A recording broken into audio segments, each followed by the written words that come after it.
Okay, hello everybody. My name is Jim Hoko. I am the Executive Director for the Behavior Analyst Leadership Council. We are a behavior analysis trade organization founded in 2015. We've done multiple conferences in the Northeast, supposedly going to Boston this past March or April, but we had to obviously not do that. We are seriously hoping for Miami in 2022. We are committed to supporting behavior analysts serving as leaders, managers, and business owners.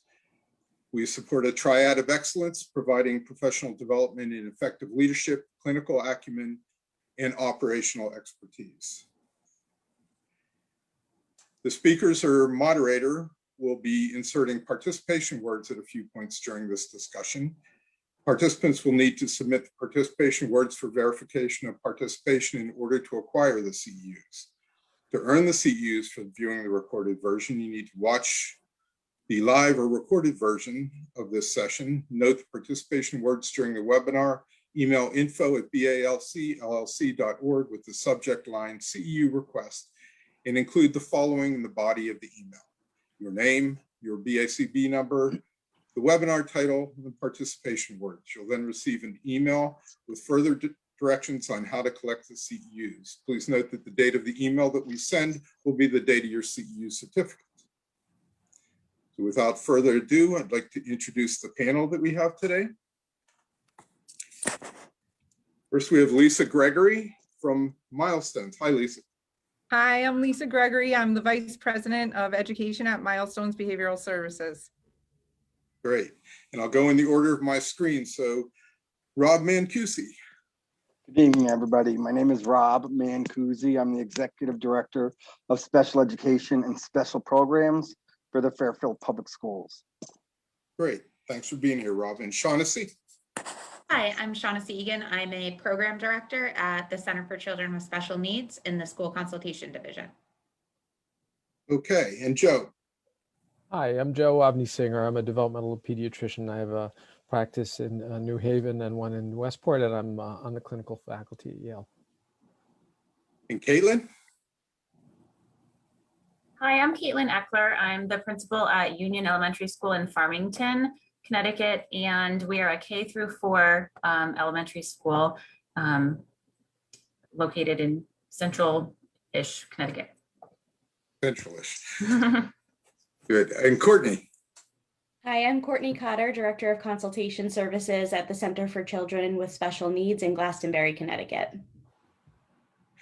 And we're really happy to have everybody here today to talk about a very important topic. We heard a little bit about it with Courtney and Jessica's presentation that they did. I believe it's on the 17th of February. But let me start today by saying, or asking everybody, how are you doing? Did you ever think we'd be in a position that we're in and facing the difficulties that we're now facing? And what surprised you the most about the pandemic or the responses to the pandemic? Courtney? Well, I can say, I remember clearly driving home from one of the districts that we consult in, and I have quite a long commute, so I was getting a number of phone calls about schools closing and COVID coming to the United States. And I remember clearly thinking there's no way that schools are going to close. Schools are a staple of the community. It's absolutely not going to happen. And the very next day, schools closed for several weeks, several months at that point. And it was a scary time. Kids were going home for long periods of time. The students that Shaughnessy and I consult to are kids with very significant neurocognitive disabilities. And so it was scary to think about not having access to the students that we care about so much and want to support so much. And trying to think about ways to move their programming from in-person organic programming that happens within the programs we consult to and in general education classrooms to virtual platforms. And I think one of the things that surprised me the most was how quickly teams came together to make that happen.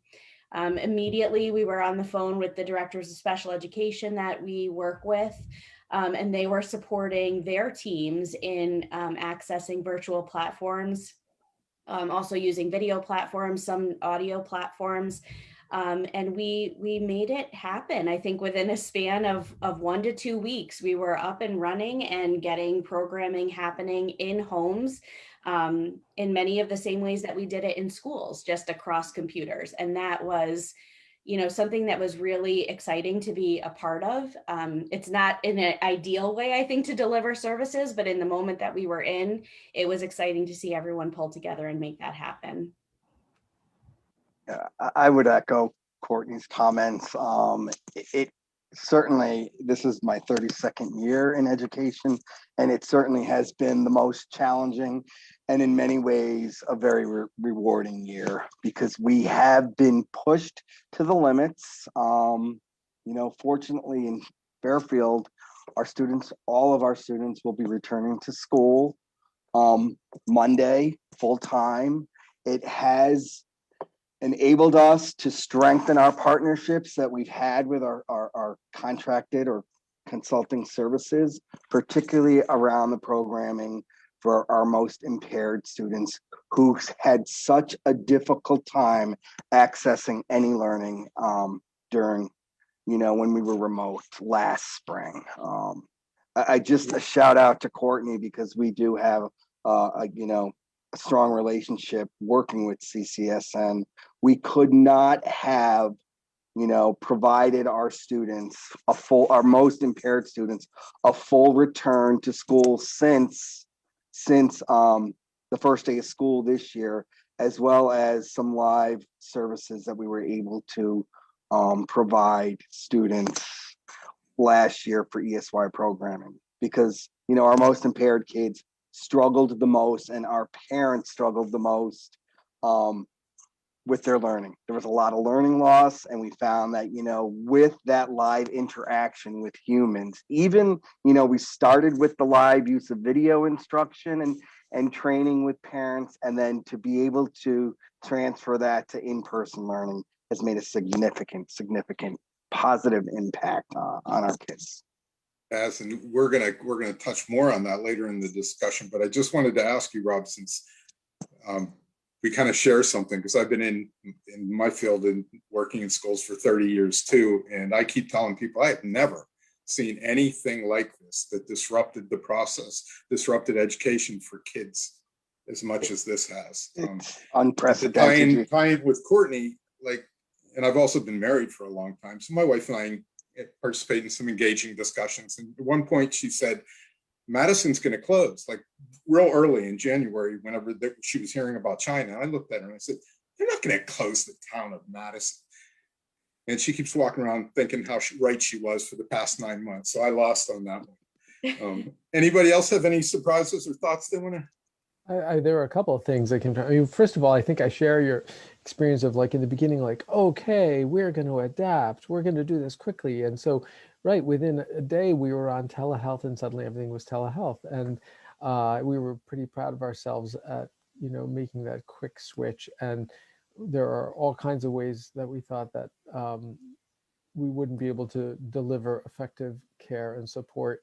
And lo and behold, there was more that we could accomplish through telehealth than we imagined. So that was the beginning. And then there were the other steps that happened along the way, at least from my perspective. For some kids who struggled early on, especially if there was a strong component of social anxiety, they actually were calmer and more chilled out in the beginning, because suddenly a whole set of demands were removed. And in the short run, that seemed great. They were easier to manage, and they were able to meet whatever limited expectations they were. And what I've found over the course of the year is that wore thin, and the problems really ramped up. And so I've seen this trajectory, especially in the last couple of months, when things have gotten much harder for kids, much harder for families. Yeah, I remember one of the first things that I was concerned about was not just students, but also staff, because staff were very unsure and didn't know about jobs, worried about the students and all of those things. So I just wanted to move on and just ask you, with all the stress and anxiety that the staff were under, some handled it well, others not so well. I kept trying to think of ways to try to make sure that everybody was okay. But I'm wondering, what, if any, resources have you put in place to support the need for mental health services, and how have the resources been received? And let's go to Lisa for this. Okay, before I go into my response, the first participation word is panel, PANEL, panel.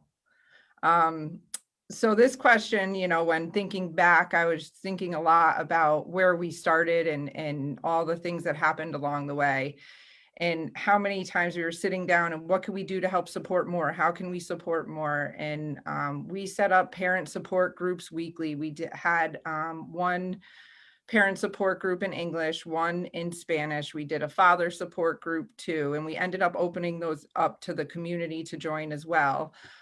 We did parent training regularly to support the families the best way we can. So we did individual support for each family with our special education teachers and the behavior analysts, and any of the directors were jumping on with families and just trying to help them navigate this the best that they can. We did, we developed a parent resource page in Google as a Google Classroom. So it had all resources for families to access, with videos for teaching how to wear a mask, washing hands, any of those mitigation strategies that we were talking about during, reopening, and things that we're going to be able to access the community. We had social narratives in there to help students to understand, at different levels.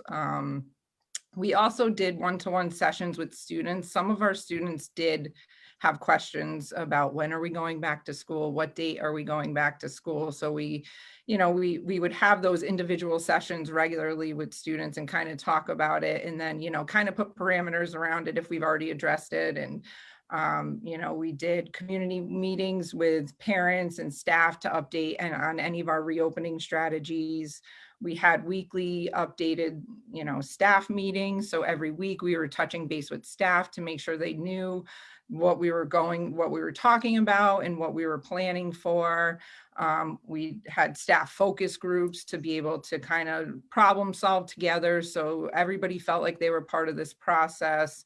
We did meditation daily staff. That is still happening. We also have recorded sessions that staff can access if they can't attend the live morning sessions every day. We did yoga for staff, and we're trying our best to figure out every possible avenue we can try to cover. We made an email address too, just so families and staff could email COVID concerns we made an email address so that people can actually email that email address. It's separate. You don't have to email anybody in specific, and we would address those concerns through that. It's such a range of things that you guys implemented, it sounds like, pretty quickly. I wonder, of those things, which were the most successful? Where did you get the most engagement? Support groups, which kinds of things did people find the most helpful? I think they all had their own successes. We did have a lot of people participate in our community meetings. We also had, our regular parent training, because we are one-to-one. So parents were getting that one-to-one support and that training throughout the closure. And I think with all of that, we did develop better bonds with families. We have more correspondence with families now. And, I think our communication in general with staff and families and students is better because of it. If I could hop on, I would agree. Our relationships with our families, particularly of students with significant neurodevelopmental disabilities, over the past year has really strengthened and strengthened our partnership on behalf of their children.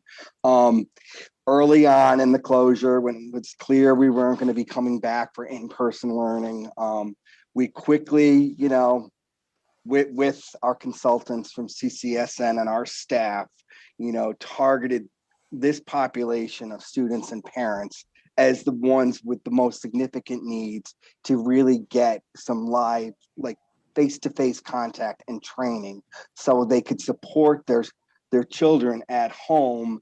And then that turned into, for our extended school year program in the summer, live in-person sessions, like Lisa was saying, we were also offering that live in-person session with parents to come in with their students, to meet with our BCBAs, to go over the behavioral programs for students so they could carry over until we got to see them either the next couple of days or whenever they were scheduled to come in.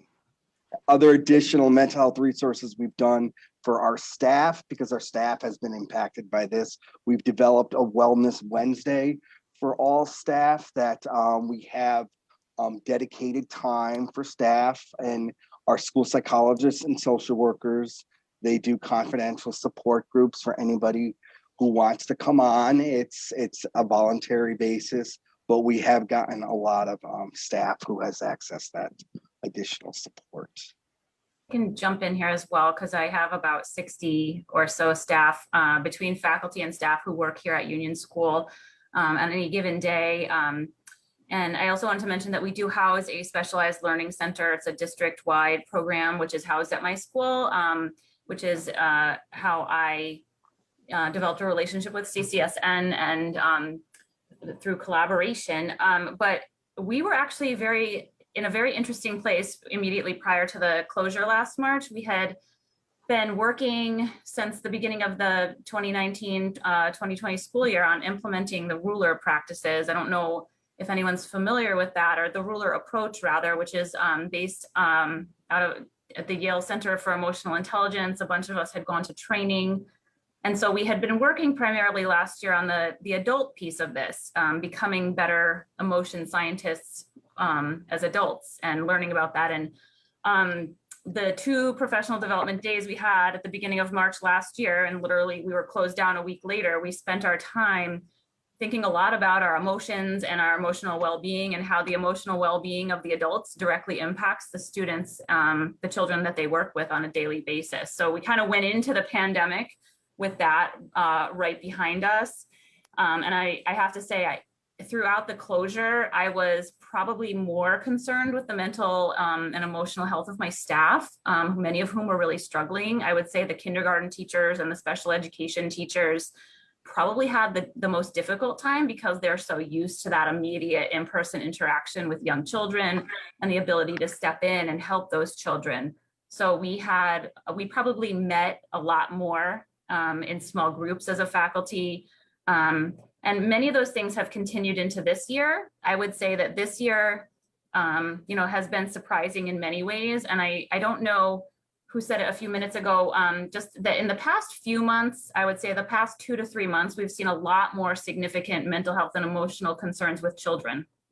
I think as the length of this situation we're in has increased and things are somewhat uncertain, we have seen more, we're more used to how we're living and working now, but I think that it has started to have more of an impact on the children. And we have been accessing our school psychologists and our social work staff to support children throughout and probably more within the past 2 months than ever before. And I've been here 7 years now, and this is probably the most significant time, in terms of behaviors and what children are showing us, through their behaviors about their level of anxiety. I think it's hard to estimate or to judge the level of impact this is having. I know personally, I'm driving and I'm wishing I could just go do something that I could have done before, but we're restricted to these behavioral patterns that are ongoing. Those were some great suggestions. The only thing I could add is in my organization, we set up a hotline of sorts for parents and other people who could call in to get assistance with a behavioral issue or with an academic issue, because we were trying to figure out what we could do to support families at home. So that's the only other addition I have. So I want to switch gears a little bit and talk about standardized testing. I heard that they're going to be doing it this spring, which brings a whole lot of issues. So how do you think that will impact students given all the stress they've been under already? And what do teachers do? Do they use the time to catch up on academic content since they're probably behind schedule from previous years, or do they prep kids for these tests? And let's go to Rob for beginning. Yeah, that's a very interesting question, and one that we were discussing at our department meeting today. It's interesting because the topic of state standardized testing has probably this year more than any other year gotten the least amount of, conversation. We've been solely focused really on reopening, getting kids back full time, and supporting the social and emotional well-being of our students, our staff, and our families. So we're really not had a lot of guidance. We know that, we talked about the schedule for the SBA testing and preparing students. But other than that, there's not been a lot of discussion about that at all. It's primarily been on, bringing kids back and addressing their social and emotional well-being. Because, like Caitlin said, we've seen a significant increase in the number of, particularly at our elementary level and even at all levels, the social emotional well-being of our kids is being more negatively impacted the longer this pandemic goes on. And excuse me, my light. Those were some interesting video effects there, Rob. Yeah, that was good. I could add a little bit, just because this is recent conversations. I have 2 grades at my school who are testing grades, 3rd grade and 4th grade. And we really haven't gotten a lot of information about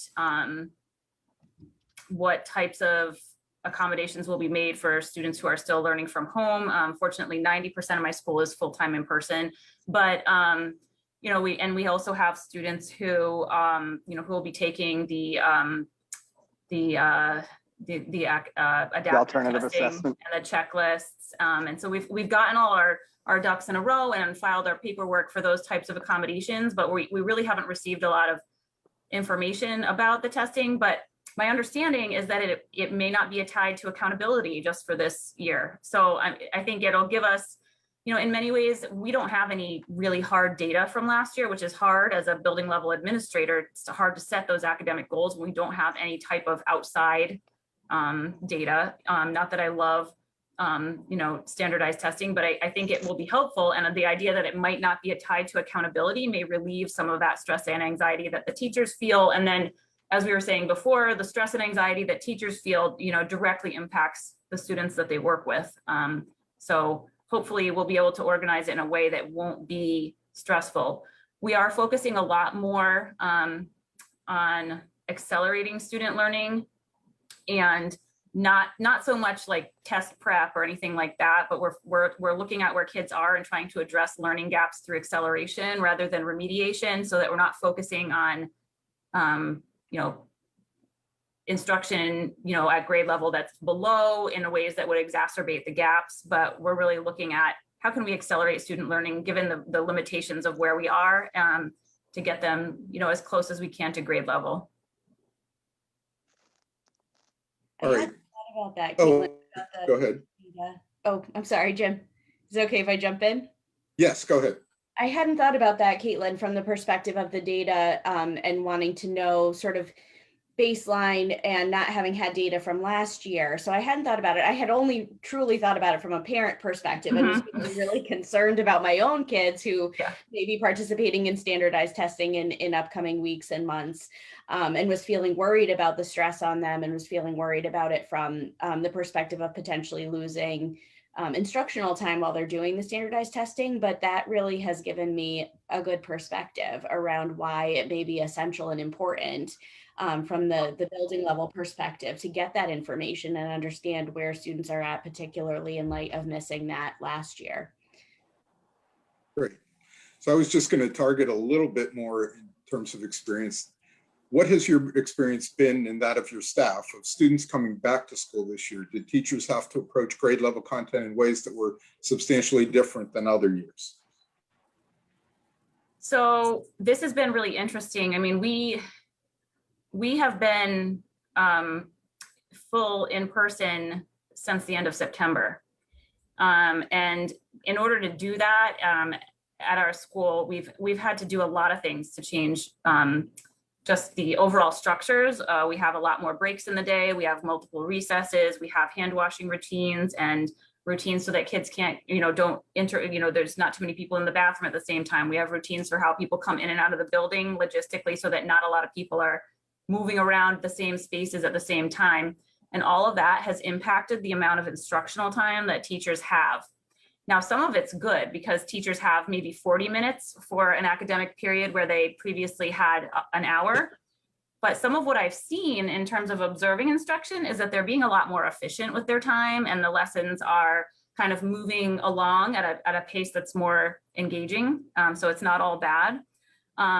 But that being said, because of the reduced instructional time, teachers have really, with the support of the academic specialists in the district, been focusing on what we've called priority standards.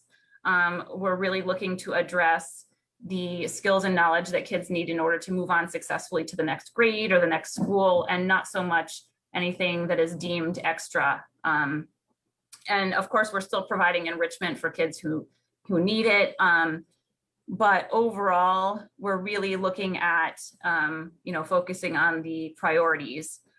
We've also had to adjust instruction so that kids are, in an elementary school, it feels like we went backwards 50 years because kids are now sitting in these little rows at their own individual desks, and they can't really go sit with a group and work together.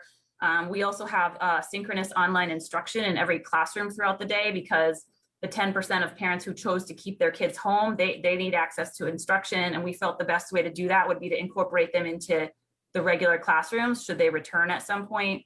So there's been a lot of things impacting, teachers having to completely relearn how to instruct in engaging ways given all these constraints. So I think that's, the main ways that teachers have adapted is just to try to be creative. They're using technology a whole lot more. The upper grades for me is 3rd and 4th grade. They're using breakout sessions in Google Meets. I would say the kids are so much more adaptable. Even our students with significant learning needs have been so much more adaptable than I think we as adults have been able to be, and they've kind of shown us the way to have fun and, enjoy being in school despite all the changes we've had to make. Not sure we'd want to see the learning curve difference between the adults and the kids for all of this technology, at least not in my household anyway. Yeah. Anybody else want to weigh in on how teachers have? I actually wanted to ask the teachers and the educators about your experience with synchronous learning, and those of you who are doing it, everything combined, the in-person and the synchronous. Have you had the chance to really assess how effective the synchronous learning has been for those kids? And maybe there may be a bias in terms of the folks who choose to do a remote learning being a different subset, but are they keeping up? How is it? How well do you think it's working? It is very difficult to assess. I see that Rob wants to talk, so I'll let him go first. No, I was going to say it is. It's the learning curve for our teachers from last March to this March is, we celebrate them because it's been so hard, on everybody, but they've really needed to change the way that they teach and the way they plan. So I would say, the use of live streaming for kids who are live streaming into the classroom remotely, it's not it's an ongoing process. Teachers are getting better at it. There's some professional development that continues and will continue to be necessary, but it's not a replacement for live in-person learning, at least in my opinion. Have you had the experience of also seeing things, because you're doing some remote teaching, seeing things in the home where that raises a different level of concern and needing to get more support in based on things you've sort of observed, and how have you handled those situations? Well, we've had to develop district guidelines for the use of live. I'm sure every district has. There's kind of expectations on, the use of live video instruction, and being in a place that's not going to be a lot of disruption. It's going to be a quiet place. The use of headphones is recommended. I mean, if things are seen in the background or that come to our attention through that, we handle it the same way we would if a concern came across our desk in a building. I think Was- I would echo that. Yeah. Go ahead. No, I was gonna say, it's been that seeing things in the background and the challenging behaviors and things like that has been difficult for the learners that have much more significant needs. Yeah. Because we've been in a moment that we've often had to step way back from instruction because we can't coach and guide the families into a situation that may become unsafe or may escalate with the child's behavior. So things that within the school system, we'd be able to kind of ride out and employ behavioral principles and work through. We've often had to tell the families, we actually can't give you the behavioral support to work through this because the risk of it escalating and then you guys moving off camera or something happening, or that we don't want to put it into a situation where we're really going to escalate that problem behavior, where we know as behavior analysts and educators that within just a day or two of employing these strategies, we would have a ready learner who would be eagerly approaching instruction, but we can't take those steps. So it's required the teams to be really flexible around having to kind of accept those limitations and finding ways to support the parents into how to embed it. Like we can't run our numbers and counting program like we'd want to, but when you're folding laundry, try to count blocks, like try to count socks with him and trying to find those ways to embed it in, because we really had to take some significant step backs around that with our coaching and our teaching. Honestly, that's a great segue into the next area I want to look into. Is many of our schools and programs strive to maintain routines and consistency for students with cognitive and behavioral issues, as you were discussing. The pandemic and our response to it has certainly changed what these students have experienced in the past. How did you meet this challenge and how's it been going? And Shaughnessy, why don't you go ahead and start? Sure. Before I jump in, I'm going to give you guys the second password or code word for this session. So the word is glasses, GLASSES, glasses. So when it came to kind of dealing with those changes in routines and those kind of things, at initial closure, it was kind of just survival mode. It was, let's get everything up, let's get things structured, let's just get some access to instruction. Then come ESY programs started to open, we were able to start thinking about how do we bring parents in, how do we bring students in? And then it was the fall that really created the time of kind of lack of structure, change in structure, because from closing in the spring through September, it just was pretty much school. If you can get to it, you get to it. But if not, we're all just kind of trying to get by. From fall till now has been really challenging for the students in that we've got times of in person, then we have times of quarantine, and it's been that back and forth that has been hard to kind of manage and plan around. The districts that we've partnered with, and a lot of the districts across the state have done a wonderful job about making sure that the children with most significant needs are finding ways to remain in school as absolutely necessary. So unless there was a significant safety need within that particular classroom, they've really moved heaven and earth within their district health boards to try to set up safe environments for the teachers and the staff in those classrooms with the most significant needs. But when we've had those changes and those flexibilities, the people within the school system, the teachers have done so much to try to include pre-teaching and continued teaching in that virtual format during their days of in-person learning to try to support those times when they're back at home. So the teachers and the paraprofessionals are often still having the students log in remotely every day, practicing and coaching how to access that, how to toggle across screens, building their independence and working around that. Some schools have created opportunities for the parents to come in for direct parent training, where they're able to have the teacher log in remotely and then the paraprofessional and the students sit there as we're able to coach exactly what that would look like. Or they're creating video kind of modules for the families where they're recording sessions where the family can actually see how to prompt, how to cue, where to sit and work with their actual child, so that when we have those closing opportunities, that access to instruction is able to maintain as much as it can. It doesn't seem like remote learning is going to go away. So even if we're back in school full time, there's still going to be aspects of Google Classrooms and snow days and things like that that have come up, that it seems like maintaining this exposure and this access to how to get to remote learning. And also when we're thinking about programming, thinking about how will this translate home? Where can we embed this? One of the things that was brought up earlier in the discussion was how the relationships with parents has really increased. A lot of the towns I work with have monthly parent meetings.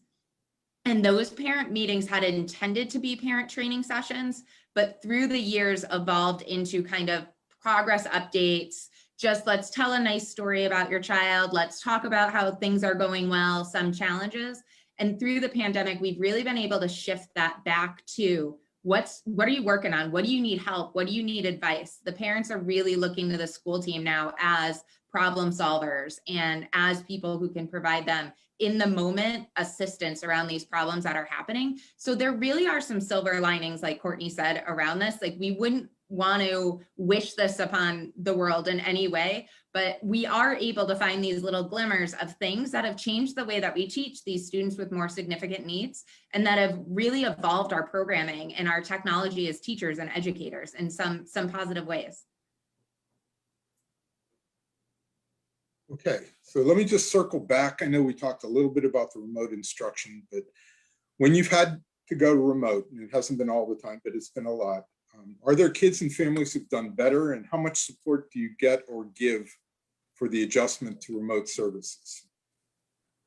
So we'll go to Lisa. Yeah, I'll start. So we have been full in person since the end of August, with some shutdowns. We have 2 campuses, 2 school campuses, and we've had a couple shutdowns where we've had to close the entire campus due to staffing concerns, or move to hybrid for staffing concerns, but it's been minimal. We have quarantine classrooms and certain, cohort. For the majority since August, we have been full in person. When we have had to go remote, we make sure that materials are created. Materials are always created, so families will always have those materials at home in the event that we have an quick shutdown. I will say that the staff, the families and the students have done an amazing job throughout all of this, and being able to quickly come up with a plan. We have set plans in place. So if we do go remote, it's, this is a schedule we're following. Families all had that schedule from, the beginning, and we have worked really hard to make sure that it fits in with their schedule as well. Because there are families at home whose parents are trying to work from home and, have a child with some challenging learning difficulties that they're trying to help educate as well. At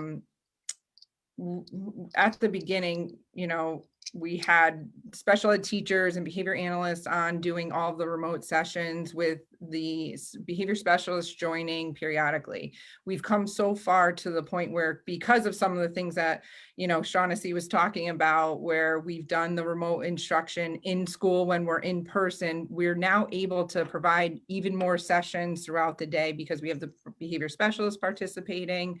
They're able to run sessions on their own. We make sure that we're available to families to make sure we're working through any technology difficulties. We have great partnerships with all the districts we work with. They've been great through all of this, and making sure students have the technology they need at home. Parents have internet, and we've have individualized Google Classrooms, so families have access to those classrooms at any time. So, even on the weekends, if they want to open up the Google Classroom, we always make sure that the materials in the Google Classroom are updated, and, they're very individualized. So every student has their own classroom with their own set of materials that we're working on during the school day. So it's familiar, and, I don't see that going anywhere. Just kind of like Shaughnessy was saying, I think that's going to be in our lives for a while, if not forever. You know, we do have, you know, our teams will do resource shares where if anybody finds any good curriculum, we'll do a resource share with all the teachers and get everybody on board so that people are constantly learning, like the professional development that Rob was talking about. It's important, you know, and we've even had families give us some suggestions of things that they've learned in they're traveling through this pandemic. And, you know, this has been a huge learning curve for them too. And, you know, what's been great about it is some of our students weren't able to sit in front of a Zoom session at the beginning of this. They weren't able to participate at all. Now we have students that are able to participate, follow some instruction. It may not be for long, but it still has come such a long way. We have students wearing masks that weren't able to tolerate wearing masks. You know, just some of, you know, the hand washing has come, so everything has come so far since this has started. So, you know, I don't wish this upon anybody either, but we have learned so much, I think, as educators, and it's so important for us to keep learning. And this really has been a crazy road, but it's been a up and down this entire time. Can I ask something about the mask specifically? Because there was a great fear, how will we ever get kids to wear a mask? And my experience has been that kids have done better than that than most parents and professionals imagined they would. That's sort of really a bright light.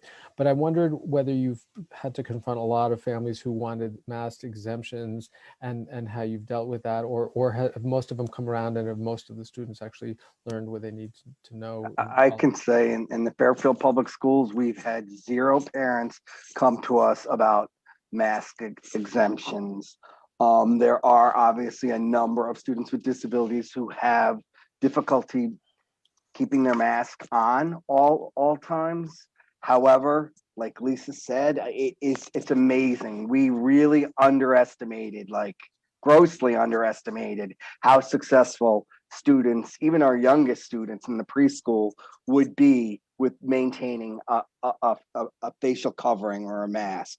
For students, you know, our most impaired students who are unable to keep a mask on, you know, we work with our BCBAs to develop protocols and programs for them to increase their tolerance on that. And we offer different kinds of facial coverings. Some are able to wear the shields, which doesn't cover their face, but on an individual basis, we've been able to work with those students so that they could remain in school. But we have not had any parents request exemptions. I will say students who have, you know, medical issues, parents have likely chosen remote learning because of their concerns, their health concerns with their child. One of the things too, just to kind of piggyback off of what Rob said, is that we do have students that may not tolerate wearing a mask. We do work with some challenging students, and I think our way to mitigate that is to make sure we have enough PPE and for staff, and make sure, you know, our staff are wearing, you know, they may be double masked, they have face shields. We have everything under the sun available to them to make sure that we can keep everybody safe. And, you know, a lot of times you know, all day we have staff that are wearing masks and shields and working with the students, and, you know, I can't say enough good things about all that we've seen out of some of this. I was just going to say as well, similar to Lisa and Rob, at my school, we have not had a single request for a mask exemption.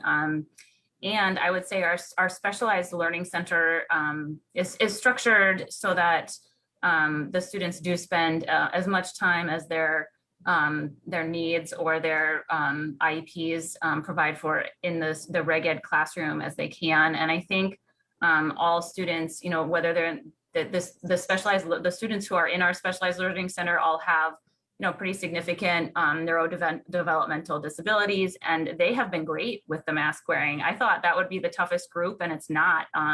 It's actually the older kids who have, you know, like they're trying to like pull it down a little bit under their chin. I'm talking about like some of my 4th graders, and getting a little older. But the younger kids and the special education population really has not provided any difficulty with mask wearing. That was an area that surprised me a lot too, because my expectation was there was going to be a great deal of difficulty and a great deal of behavioral issues. And it was nice to see that didn't happen, at least in the experiences that I've had.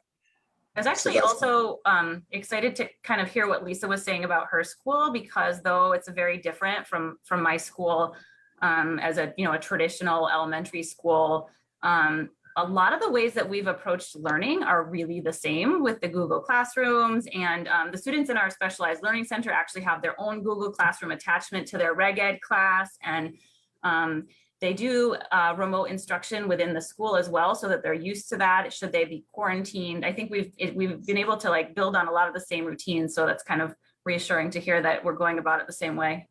It's going to be interesting to see the impact that this has on education in general after we're out of the pandemic. Are there going to be snow days anymore, for example? Or are we just going to switch to online, as well as all the instructional issues? But let's turn back to families for a minute. How have you supported families of children with disabilities in navigating the uncertainties of this current school year? Have parents reported increases in challenging behavior at home? And have you aided them in dealing with these challenges? And let's go to Joe. So, as a clinician, I see a different slice of the pie. And so, if you're working with a school, I mean, you've got, schools and programs are for kids with special needs. And so, as a clinician, we're hearing the problems all the time. That's who we hear from, is the folks who are struggling. So that's sort of a bias. But my head is full of stories of folks that are struggling in all kinds of ways. I was having a conversation with a mom who happens to be a birth to 3 coordinator. And she talks about how they've tried to implement all these services remotely, and have the families that they're the most worried about are also the most likely to be checked out in those kind of remote environments, and like either literally checked out, like not tuning into the sessions, or the parents are moving off camera completely, maybe leaving the child unattended. And she was very aware of sort of unmet mental health needs within families in that setting. And then I had one other parent who was a parent of a child with pretty severe autism, who also works as the outreach person for truant kids in the city public schools. And so she has these interesting perspectives. And so I said, well, what happens with the truant kids? You're doing this outreach, what happens? And she says, we have grandparents watching kids there who aren't tech savvy, and so they're not able to sort of get their kids, make sure that the kids are engaged properly. There have been technical issues with passwords. The parents who are leaving their kids because they have to work, and the kids are saying they're attending school, but they're not attending school. And so, we've heard this quite a range of challenges. And then on the, kind of the emotional regulation side, I can't tell you how often we're seeing kids with difficulties. I mean, I could tell you several stories from today alone. I had a 6-year-old with just this, neurotypical kid with just a reactive temperament. And he's just getting increasingly aggressive at home, hitting his parents, hitting his siblings. All of us, in the clinical world have seen this large spike in mental health challenges. There's been a big spike in eating disorders. There's just more anxiety, more aggression. There's more kids awaiting psychiatric services in the emergency rooms before. This is a big downer, but I'll be done with it soon. But I think it's important to know that there's sort of on the clinical side, we're really seeing that, especially in the last couple of months, things are just ramping up and placing new demands on the system. The clinicians are trying to do what they can. And I mean, on the bright side of things, I think most of us feel like telehealth can be quite effective for mental health support. And so that clearly does work. But it's really just attacks the whole system. So there are more waiting lists for providers. There are more waiting lists for inpatient beds. We've tried to rise to the occasion. We're doing tons of telehealth counseling for parents, there's more of this kind of, there's a lot that's going on among the professionals in terms of peer supervision and training, the kinds of things that you guys do as well, so to figure out how to problem solve and with families. But one of the things that's been profound is just what it means to a kid to have the loss of structure. I mean, it's so basic, but you know, you can sort of take it for granted. And suddenly with the loss of structure, they really start to come apart. They become increasingly anxious, increasingly dysregulated. They're just not, you know, they just because they're not sure what's going to happen next and what's going to happen today and what's going to happen tomorrow. We do a lot of coaching about, you know, using schedules for kids and visual schedules and helping them plan it. And so there's been a lot of that. There's, in the beginning, the parents were feeling so stressed because the teachers were really, for you guys are amazing. First of all, the educators, hats off to you guys. You've had to adapt and it's been so hard, and you're in the front line. So that means you've had to think about your own health and safety. But sometimes the parents experience it is that, oh my God, now we have to teach our kids, but they don't want to learn from us. We're not homeschool folks, and we're getting into huge fights with them, and there's all this drama. So we know those were the kinds of stories we were hearing a lot of, and in the beginning we were just having to talk people off the ledge and say, okay, we're going to change our expectations now. Let's think about what we're going to do here. What's realistic to accomplish? What's not? You know, everyone's got to get used to this thing, and you know, so we had to help parents think differently about what would happen. So the bright spots have been also the collaboration, lots of collaboration among professionals, a lot of discussions with educators and psychologists and so forth.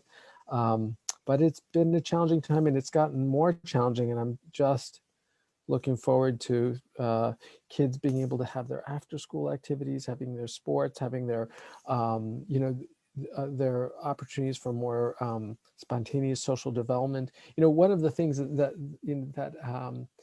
kids say, you know, we talk to kids and say, well, tell me about your life and tell me about friendships and tell me about, you know, relationships and tell me about, like, are there problems with kids being mean, teasing, bullying? Is there drama? And they look at me and they're like, what are you talking about, Dr. Joe? Like, it's all on a freeze. Nobody's interacting at all. So there's no drama. Nobody's being mean because nobody's talking to each other. So it's fascinating to me, and it'll be really interesting to see how, you know, what are the lasting effects of the relative lack of spontaneous social learning that has been able to happen for, you know, a big swath of our kids. I would Okay. agree. The past couple months, especially, the mental health needs of our students, and I even think we could say our staff and our parents has increased. Thank goodness that you know, educators now have access to the vaccine. I think that is going to be a game changer, obviously. And I think trying to work with parents through the process of their students or their children feeling so isolated away from their friends and feeling the pressure of, you know, having to achieve and doing school differently has been challenging. Some of the things we've tried to do is, you know, obviously increase the communication and collaboration with parents and outside service providers that families may have. We did a series of, you know, weekly parent presentations around topics of interest that they around different disabilities for them to be able to access, you know, a Q&A type of platform through Zoom. We have you know, we've done what we could. We brought kids back. You know, we were in a hybrid model for most of the year since September, but on case-by-case basis, aside from our most impaired kids who came back full time. But if a student wasn't accessing learning remotely or having any success or was experiencing, you know, social emotional problems, anxiety, isolation, you know, we continually brought back students on a case-by-case basis until, you know, recently when we're planning for a full pre-K through 12 opening on Monday, March 8th. Because of the toll, it's taken a significant toll. And it's actually resulted in a significant increase in mental health staff that, you know, we built into our budget for next year to address the ongoing needs that students are going to have. This has been a great discussion. It's really important.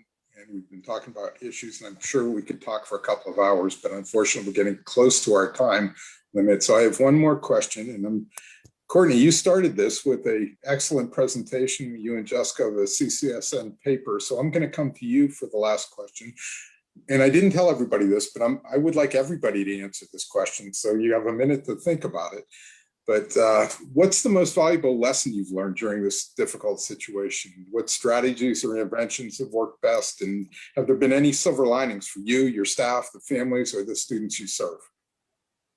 So I think the thing that I feel like I've learned the most about, I have always had appreciation for teachers, but the importance of teachers in the lives of kids in terms of offering predictability, structure, love on a day-to-day basis, I think has been even clearer to me than it always has been.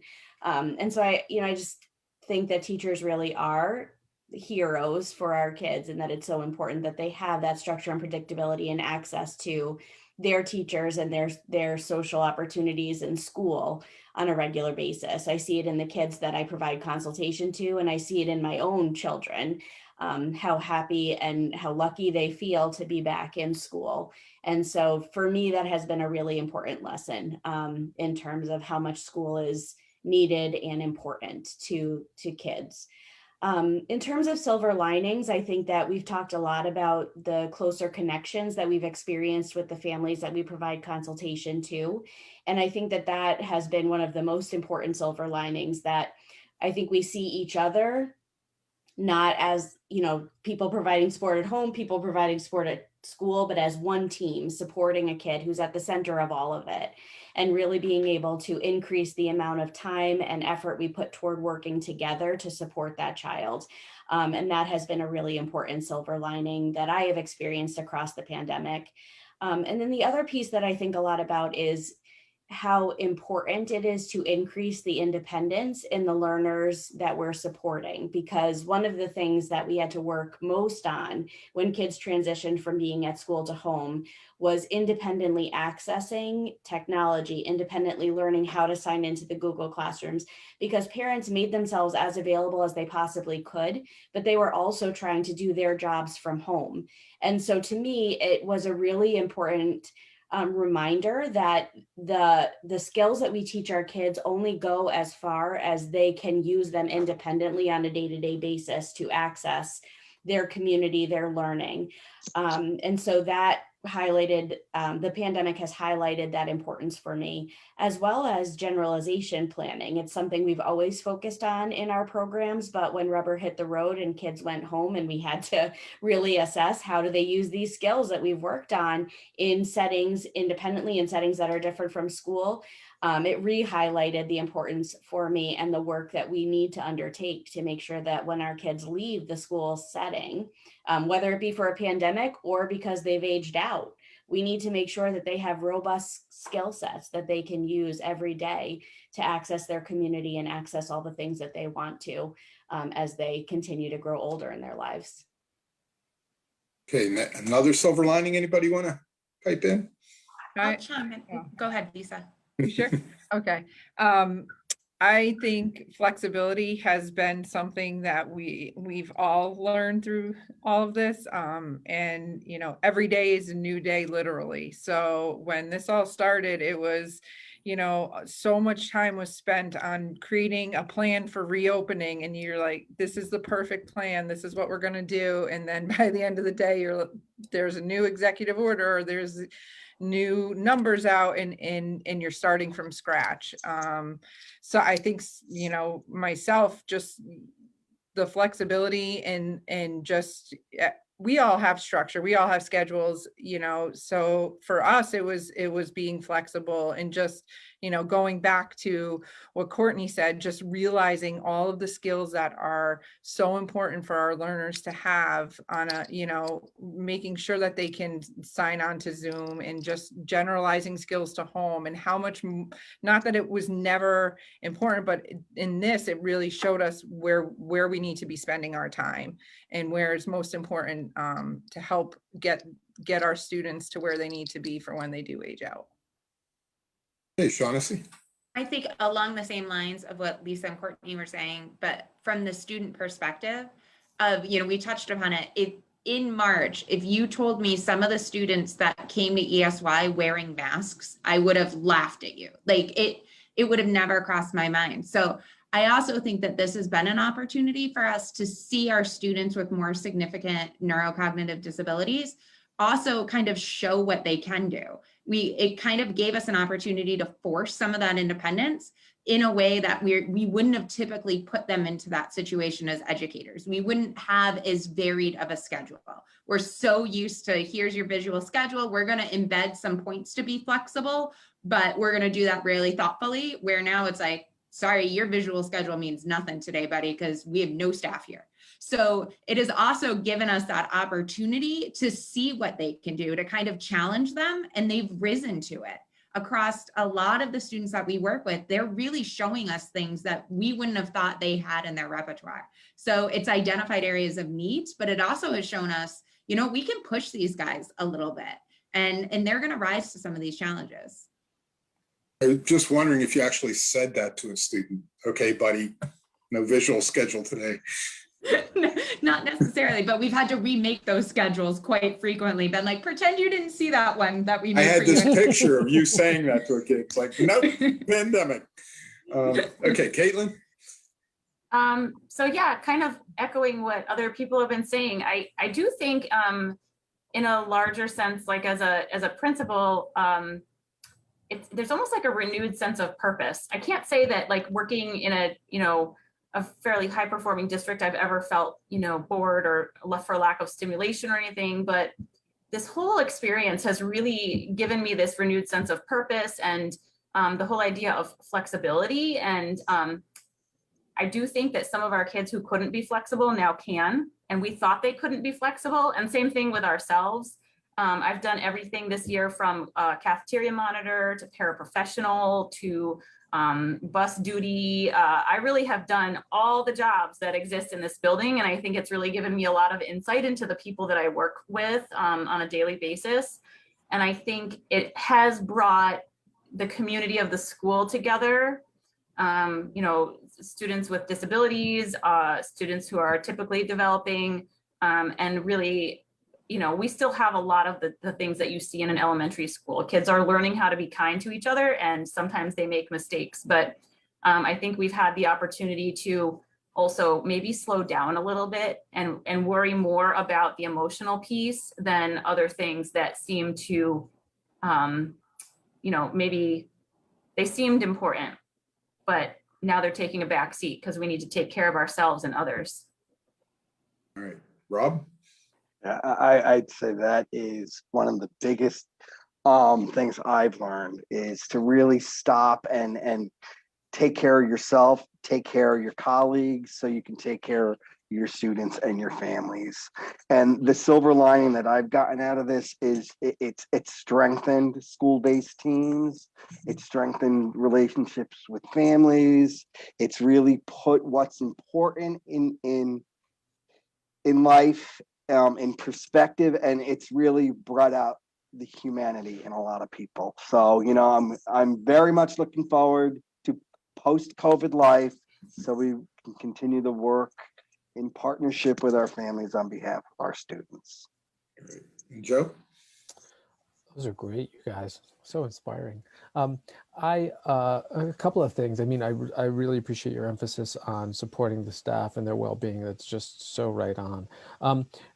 For us, I mean, again, with the flexibility, I assumed that the kinds of assessments I was used to doing for kids who might be on the spectrum or so forth, that none of that could happen in a telehealth world. And it turns out we get such rich data by watching parents and children interact. And so that's kind of, it really created new models for evaluation for us. The other thing that it sort of sounds negative, but it's sort of positive, which is that you know, in the medical world, we can have this biological kind of a reductionistic view if a child's having dysregulated behavior, dysregulated emotions, and, you know, thinking about it from a kind of a neurochemical point of view and role of medications and things like that. And what you find is that it's sort of reinforced something that we knew, but we really sort of needed to see it in this stark way, which is that, you know, you give them the structure and the support and they look better. And when they don't look good, it's usually because what they're experiencing is, as an expectation or demand, is you know, outpacing their ability to meet those expectations. It's so basic, and yet the power of good support and good routine is so therapeutic for kids, and I think it sort of sent that message home in a very powerful way for me.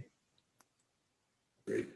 And I just want to jump in and say this whole thing has been very fulfilling and reinforcing for me, and to see the people, the quality of the people that have come together to support kids and to support staff has been just amazing. And it tells me that I chose the correct field to go into. So for 3 decades working with people, not just behavior analysts, but with teachers and therapists and everybody, including parents, to see how everybody has faced this has just shown an awesome amount of care and leadership. I mean, you guys have shown awesome leadership. BALC is about supporting leadership, and this has been a great event, and I appreciate you guys coming together here to talk about this. So I think that ends our discussion for this evening. I'm going to ask everybody to hang on. I am going to share my screen and just tell the audience just a little bit. Remember to earn your CEUs for viewing the recorded version. You need to have watched the live or recorded version of the webinar. You note the participation words. You email info@balcllc.org with the subject line CEU request with your name, your number, the webinar, and the participation words, and then we'll let you know what you need to do to get the rest of the CEs. On behalf of everybody in the panel, I want to say thank you very much for participating, for viewing this panel, and everybody stay safe and be well. Thank you, Jim.